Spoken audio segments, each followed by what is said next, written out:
question then is how are we going to measure economic development? And one way of doing it is just to look at something like GDP per capita. So look at changes in economic growth and say, well, if people have more money, more income, then is that not going to lead to increases in their living standards? And a lot of extent to which this is true. Suppose there is an increase in GDP per capita, that just means per person, then you would expect there to be an improvement in living standards overall. And the reason you'd expect that is at the level of households. This means that you've got more money, so you can expand choices. You can improve your housing. You can send your kids to school. You can have a better diet. You can afford better food and so on and so forth. So at a very basic level, rising income allows you, it's not the income itself, it's what you can do with that income is going to make a difference to your living standards. At the same time, what should happen, obviously, is the government should benefit. If GDP per capita or GDP is rising generally, then you would expect there to be an increase in the tax base as a result of that increase in income. So the government will be getting income tax, it'll be raising indirect taxes, tax on profits and so on and so forth. And with that tax base, hopefully, that will then lead to an increase in government spending, in kind of merit goods, in infrastructure and so on, that will improve the living standards, the lives of ordinary people. And also you'd be thinking that it should lead to kind of increased profits for firms.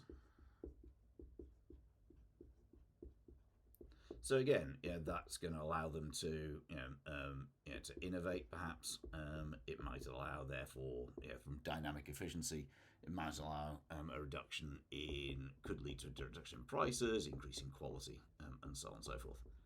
And there's a very strong, if you go to somewhere like Gapminder, there's a very strong correlation between some measures of GDP, particularly GDP per capita, also GNI per capita at PPP, which we'll talk about later,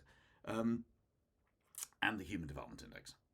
So I mean, it's not too surprising on the basis that income is part of that, but it's a very strong correlation. And so really what you're looking for is you're kind of saying, well, look, generally rising income should lead to rising living standards and development, but there are reasons, there are exceptions, there are reasons that might not be the case. So some of those reasons depend on what you mean by income, and I'll come back to that in a separate video in a minute. But why might it be the case that rising income does not lead to rising living standards? Well, one obvious risk is inequalities, and therefore that might be linked to the source, of income growth. So, if you look at somewhere like Equatorial Guinea, most of their recent improvement in income, in GDP has come from discovery of oil and gas. The problem with that is that the income is only going to go to a relatively narrow sector. Oil and gas tends to be relatively capital intensive, so only a small number of people are going to benefit from that. And you're probably going to see a similar situation again in countries like Saudi Arabia, where again a small number of people have very high levels of income, but that's not then feeding into improvements in health and education, and the lives of ordinary people. So those countries, they might have high income but not high living standards.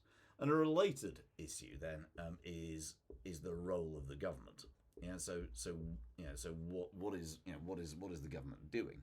And there are a variety of ways in which, again, the government might not do things that necessarily maximise welfare. So one issue, obviously, is focus. So what is the government spending money on? There are some countries, for example, where there's a very heavy military spending. A lot of government spending is going on the military, versus other countries where you're spending on health. And obviously those are going to produce different outcomes. It may be necessary to spend on the military, but obviously tanks don't in and of themselves improve your quality of life. So again, kind of what it is that the government's spending money on is going to make a difference. And also, there is the obvious risk, particularly when you're looking at primary product dependent countries, that the income is simply embezzled. So the increased tax base that we were talking about earlier, or the increased income from resources, simply doesn't get spent on the welfare and the well-being of ordinary citizens. So again, what's going to happen is that you're not going to get an improvement in living standards and therefore economic development. Other things you want to be aware of are economic bads. So what we're talking about here is the composition of GDP. Economic bads, are things like oil spills. So if we spill loads of oil, actually that increases GDP because somebody has to pay to clean it up, to get the birds out of the sea, to spread chemicals, to disperse the oil and so on. That increases GDP, but it's not going to increase living standards. So what you're what your GDP is clearly going to make a difference to whether or not your living standards are or are not high.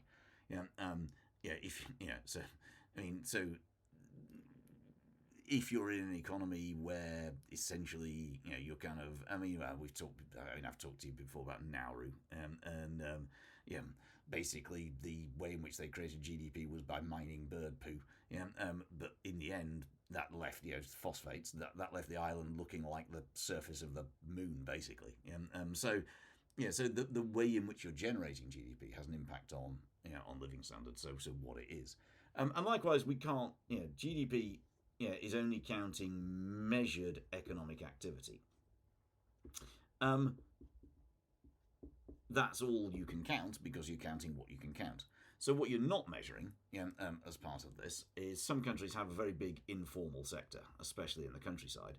So therefore, under those circumstances, actually, your living standards might be higher than income suggests. So it might be the case that your measured GNI per capita is, $300, but in reality, there's a lot of economic activity going on that the government doesn't know about, that it doesn't count.